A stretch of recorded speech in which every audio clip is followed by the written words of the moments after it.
श्री शिवाय नमस्तुभ्यं।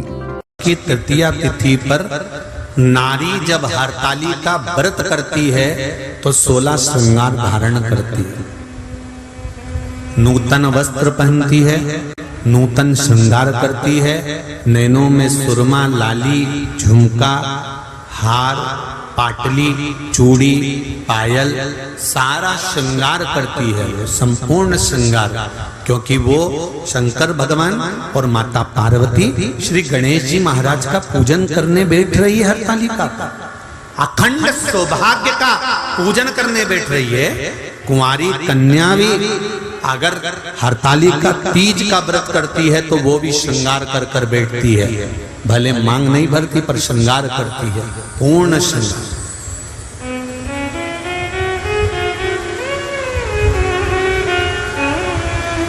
ऐसे वर को क्या वरूं जो जन्मे और मर जाए, वर वरूं मेरा सांवरा तो मेरा चूड़ा अमर हो जाए।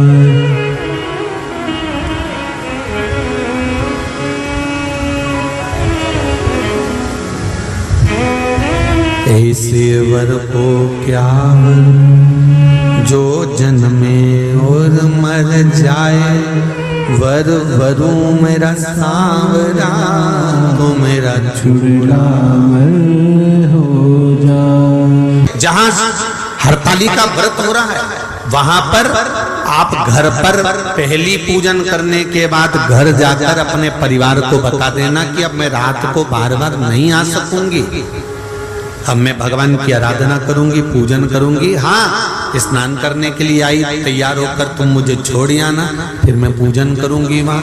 वो हो सकता है आना जाना, पर थोड़ा बैठ कर सत्संग, भजन, कीर्तन, श्री शिवाय नमस्तुभ्यं या पंचाक्षर मंत्र नमः शिवाय, षडाक्षर मंत्र ओम नमः शिवाय, या भगवान का भजन वहां बैठकर करते हैं। क्रोंच गंधर्व ने गड़बड़ी कर दी, मनोमयी ने शंकर जी की आराधना करी, पूजन करी और अपने पति से कहा, स्वामी स्वामी क्या बात है मनोमयी, एक निवेदन करना चाहती हूँ, बोलिए क्या आप शंकर भगवान का विसर्जन कर कर आ जाएंगे? हाँ चले जाता हूँ।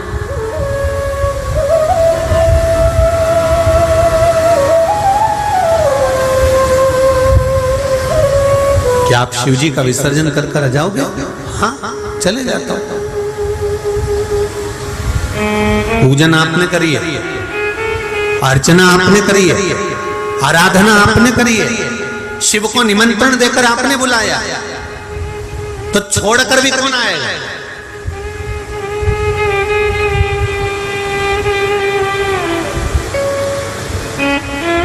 एक गलती हो गई, मनोमयी कक्ष में रह गई, शंकर भगवान को पाटे पर, जो भगवान शिव चौरंग पर पाटे पर केले के पत्ते पर बने थे, पूजन जो हुई थी, वो सोबरी ऋषि लेकर चल दिए।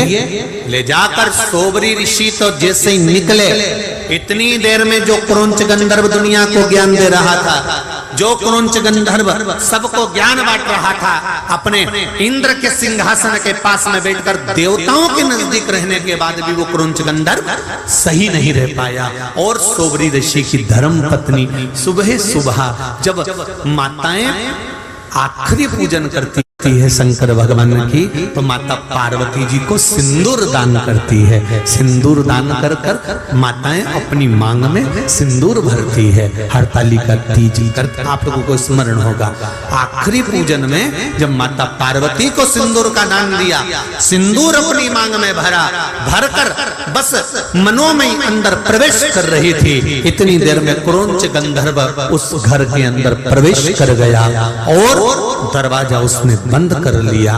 द्वार बंद करा, मनोमयी को लगा कि मेरे पति विसर्जन कर कर आए। बहुत ध्यान से सुनना जरा कथा।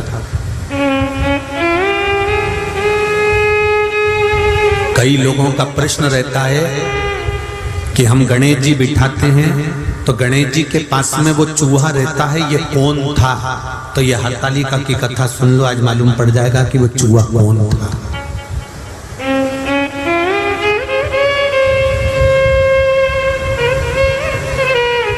कई लोगों का प्रश्न है कि गणेश जी के साथ जो चूहा रहता है, हम गणेश जी बिठाते हैं तो चूहा साथ में रहता है, तो वो चूहा कौन था? तो उनको मालूम होना चाहिए कि चूहा कौन था, क्या गड़बड़ी कर गया था कि चूहा बन गया था। स्मरण होना चाहिए आपको।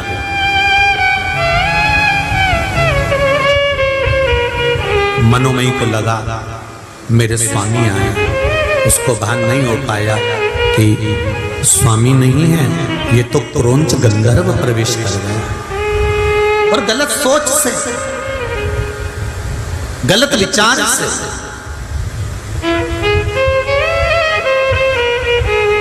बहुत ऊंचे पद पर बैठ जाना या बहुत ऊंचे पद पर बैठकर अच्छे रह लेना, ये भगवान की कृपा से ही हो सकता है। ऊंच निवास नीचे कर तू,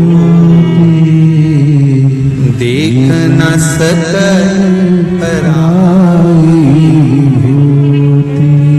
बहुत ऊंची गादी पर बैठ जाओ, बहुत ऊंचे सिंहासन पर बैठ जाओ, बहुत ऊंचे अहदे पर बैठ जाओ, बहुत ऊंचे सिंहासन पर बैठ जाओ, और बैठने के बाद अपनी चित्त, अपनी बुद्धि, अपना विचार, अपनी वाणी, अपनी सोच सही बनाकर रख लेना बहुत कठिन बात।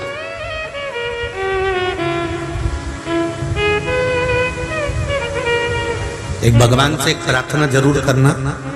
आप लोग, मैं तो निवेदन करूंगा हिंगोली वासियों से भी, आस्था चैनल पर कथा सुनने वालों से भी, फेसबुक यूट्यूब पर कथा सुनने वालों से भी निवेदन करूंगा, भगवान से प्रार्थना करना, भगवान हमें ऊंचे सिंहासन पर बिठाना, हमें ऊंची गादी देना, हमें राजसी ठाड़ देना, हमें दुनिया का सारा सुख देना, पर इतनी कृपा करना कि अपनी वाणी से, अपने द्वारा हम किसी को नीचा ना दिखाएं।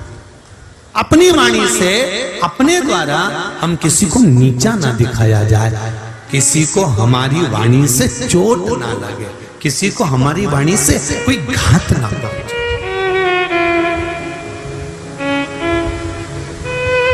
हम कई बार कथा में कहते हैं, आज फिर कह रहे हैं, आपका मन कथा में लगे तो आप कथा सुनो।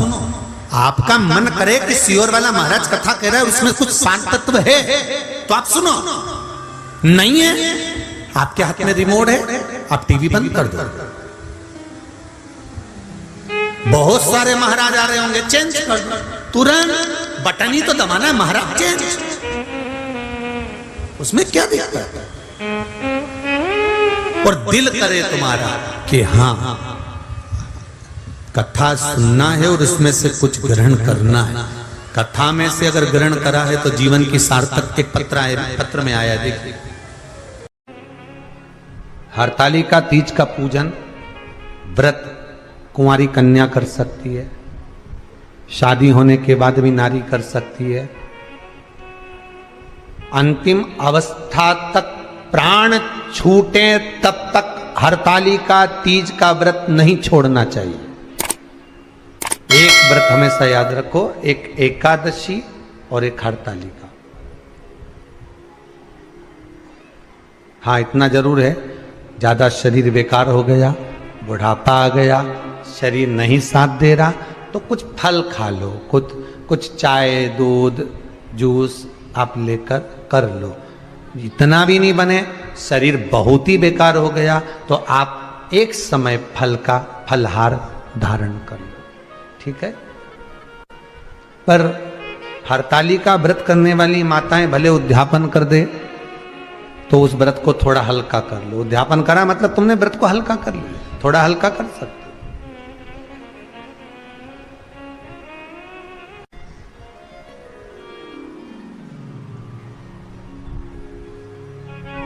हरतालिका तीज का जो व्रत का उद्यापन करते हैं उसमें 5 चीज रखते हैं ना, 5 कपड़े स्त्री के, 5 कपड़े पुरुष के, 5 तरह का अनाज, 5 तरह का फलहार, 5 तरह का फल। तो 5 तरह का जो फल रखाता है हरतालिका तीज के उद्यापन में, दुनिया के लोग उस 5 तरह के फल को, केला गिन ले, पपीता गिन ले, मौसम्बी गिन ले, और अनार गिन ले, संतरा गिन ले, सब कुछ गिन लेते हैं, पर उस 5 तरह के फल में धतूरे को नहीं गिनते। पर शिव कथा में वर्णन आता है, हरतालिका तीज के उद्यापन में लिखा हुआ है, सबसे पहले 5 फल अगर गिनना है तो उसमें पहले धतूरे को गिनो, क्योंकि शंकर को वो प्रिय होता है, शंकर उसको स्वीकार कर लेता है। और धतूरा शंकर भगवान को क्यों चढ़ाया जाता है उसका प्रसंग आपको पहले भी कहा, आज फिर कहते हैं। धतूरा जब हम भगवान शंकर को समर्पित करते हैं तो हमारा कोई कार्य अटक रहा होता है, जिस कार्य को बार बार एग्जाम में बैठे हो, बार बार परेशान हो रहा है, बार बार इंटरव्यू देने जा रहे हो, नहीं हो रहा, एक बार धतूरे को हृदय से, भगवान को प्रेम से, करुणा सागर मेरे शंकर को दिल से एक बार वो धतूरा भगवान से विनती कर कर उसको चढ़ाओ तो शरीर, भगवान तुम्हारा कार्य सफल कर देगा। पर दिल से चढ़ाना, हृदय। हरतालिका तीज की पूजन करने वाले को चाहिए कि बालू का, मिट्टी का शिवलिंग बनाना चाहिए। फुलेरा जो बनाया गया है ऊपर शंकर जी के ऊपर लटकाने के लिए, टांगने के लिए, उसके नीचे शिव, पार्वती, गणेश जी की सुंदर बालू की मूर्ति बना लेना चाहिए, पार्थिव लिंग का निर्माण कर लेना चाहिए। शिव की आराधना करना चाहिए।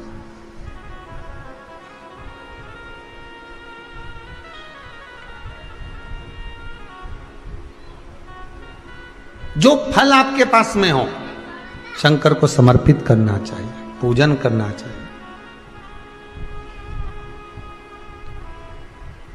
आराधना करो। सबसे पहली पूजन हरतालिका तीज की प्रदोष काल के अंतर्गत हो जाना चाहिए, शाम के समय पर। प्रयास करा करो प्रदोष काल के समय पर पहली पूजन हो जाए तो ज़्यादा अच्छा। पर लोगों की आदत रहती है कि 8 बजे तक, 8:30 बजे तक, 9 बजे तक पहली पूजन करें, फिर दूसरी आराम से, फिर तीसरी, फिर आराम से, फिर चौथी। तो ऐसा सब अपने अपने हिसाब से। पर शास्त्र रीति कहती है कि प्रदोष का जो समय होता है, प्रदोष काल जो होता है, शाम का जो समय होता है, उस समय पर हरतालिका तीज की पहली पूजन हो, जिससे आपका स्मरण चित्त शंकर भगवान में उस घड़ी, उस पल, उस क्षण में आप शिव के हो जाएं और शंकर आपका हो जाए। हाँ, अगर किसी के आने में देरी हो, कोई आ नहीं पा रहा है, बहुत देरी हो रही हो, तो हरतालिका पूजन व्रत वर्णन करता है कि शिवलिंग का निर्माण, पार्वती जी की मूर्ति का निर्माण, गणेश जी का निर्माण और फुलेरा जो बनाया हुआ है, ये प्रदोष काल के पहले बनकर तैयार हो जाना चाहिए। प्रदोष काल के अंतर्गत फुलेरा नहीं बनना, फुलेरा पहले बन जाना चाहिए। और बहुत विशेष बात ध्यान रखिए हरतालिका तीज की, कि शंकर जी का जो अपने स्वरूप बनाया है, पाटे में, थाली में, चौकी पर, चौरंग पर जो स्वरूप बनाया है, वो पहले नहीं रखना है। पहले क्या बांधना है? फुलेरा। पहले फुलेरा बांधिए, उसके बाद उसके नीचे शंकर जी को रखिए। कई अब जो हरतालिका तीज का पूजन करते हैं तो उनके लिए हो गया, अब दूसरे के लिए भी सुन ले। जो नारी हरतालिका तीज का पूजन नहीं करती, व्रत नहीं करती, साधना नहीं करती, उसके लिए भी कहा गया कि आप अगर ये व्रत नहीं करते हो तो एक कार्य जरूर करना, कहीं पर फुलेरा बंधा हो, हरतालिका की पूजन हो रही हो, 5 मिनट 10 मिनट निकालकर अपने आसपास के किसी पौधे में से पत्तियां लेकर या पुष्प लेकर, 5 वृक्ष की पत्ती या 5 वृक्ष के पुष्प लेकर शंकर भगवान को जब पूजन हो रही हो, 5 मिनट माताएं जब पूजन कर रही हों, तब आप भी उस पुष्प को, उस पत्तियों को शंकर को समर्पित कर सकते हो। ये नहीं चढ़ा सकते तो 5 फल नहीं चढ़ा सकते तो 5 कुछ भी पुष्प आदि का आप शिव को समर्पित कर दो। पर क्यों चढ़ाया जाता है, किस लिए चढ़ाना चाहिए? तो कहा, कन्या स्त्री अगर मान लो हरतालिका का व्रत नहीं करती, पूजन नहीं करती, आराधना नहीं करती, तो वो कन्या, वो नारी, वो स्त्री, वो पुरुष कार्य तो बहुत करेगा, दुकान भी 4 चलाएगा, व्यापार भी बढ़ाएगा, पर संपदा को जोड़ नहीं पाएगा। 1 रुपये कमाएगा, 1.25 रुपये खर्च वाला काम चलेगा। हस्त नक्षत्र में जो तृतीया पड़ती है, हस्त नक्षत्र के अंतर्गत जो तृतीया का महत्व कहा गया है, वो संपदा को बढ़ाती है, मनोकामना को पूर्ण करती है। इस नक्षत्र के अंतर्गत जो तृतीया आती है, वो मनोकामना को पूर्ण कर कर चली जाती है। इसलिए शिव की आराधना के लिए प्रथम माने। हस्त नक्षत्र में किया गया दान, हस्त नक्षत्र के अंतर्गत तृतीया के दिन किया गया पुण्य, हस्त नक्षत्र में तृतीया के दिन किया गया श्रृंगार, हस्त नक्षत्र में तृतीया के दिन करा गया अपना सुंदर सिंदूरा, भगवान का आनंद। 5 तरह के वस्त्र, 5 तरह के स्त्री के वस्त्र, पुरुष के वस्त्र, 5 तरह का फल, 5 तरह का अनाज, ब्राह्मण को बुलाकर ब्राह्मणी के साथ आप या तो ब्राह्मण से उद्यापन करवाएं या फिर आप स्वयं भी करते हैं तो शिव को समर्पित करके ब्राह्मण और ब्राह्मणी को भोजन कराकर वो भाग प्रदान करें। यही हरतालिका तीज के उद्यापन का वर्णन आता है। सुंदर भाव से हरतालिका माता आप सभी की मनोकामना पूर्ण करे। हर हर महादेव। शेयर सब्सक्राइब करने के लिए मत भूलिए फ्रेंड्स लोग, और कमेंट करिए, और कमेंट में लिखिए श्री शिवाय नमस्तुभ्यम, हर हर महादेव।